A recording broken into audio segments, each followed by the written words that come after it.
Don, thanks very much. Happening now, the next big step for those freed miners in Chile, and many of them could soon be leaving the hospital and beginning their new lives as international heroes. This hour, their health, their futures, and the amazing stories of their ordeal underground. Also, President Obama just wrapping up right now a live TV event aimed at young voters. We're going to tell you if the MTV crowd threw him any boxers or briefs type of questions.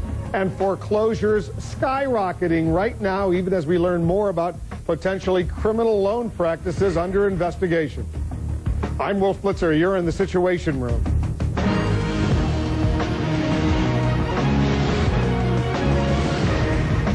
There are new, very disturbing signs of the depth of the foreclosure crisis in the United States. A new report says that in the third quarter of this year alone, 930,000 homes, nearly 1 million homes, received a foreclosure notice. That's up 4% from the previous quarter. CNN's Mary Snow is working this story for us. There's enormous concern about what's going on. Mary, tell our viewers what you're learning. Well, Wolf, you know, aside from the foreclosure rate, there are other worries, and those worries are about banks' foreclosure practices, and those worries are growing. Concerns about the impact of this mortgage mess were clearly visible on Wall Street. Take a look at some of the stocks for major banks. They all slid. This because there's uncertainty about the fallout on banks and the overall housing market.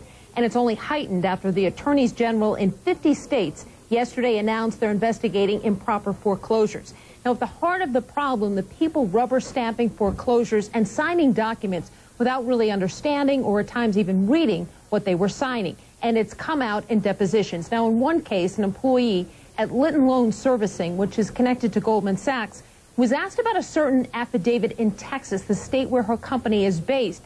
And she admitted, I don't know the ins and outs of the loans. I'm not a loan officer, in her words. Now, the company didn't comment on this particular case, but said it suspended foreclosure proceedings in some cases while it reviews procedures.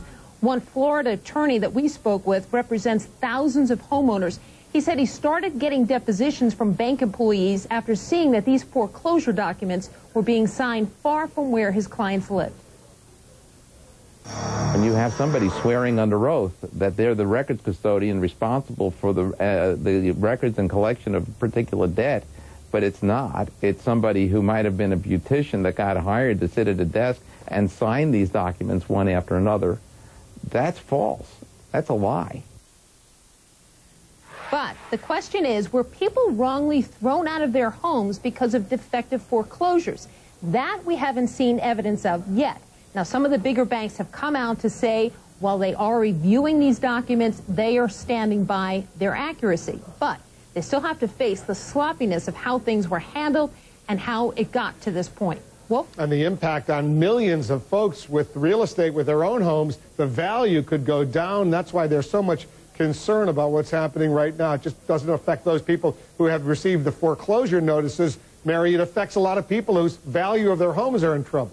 Yeah, absolutely. And the big worry, and what we saw on these banking stocks today, is the overall worry of the uncertainty on the housing market, and that has yet to be determined. I'm worried about that, as I'm sure a lot of our viewers are as well. Thanks very much, Mary Snow.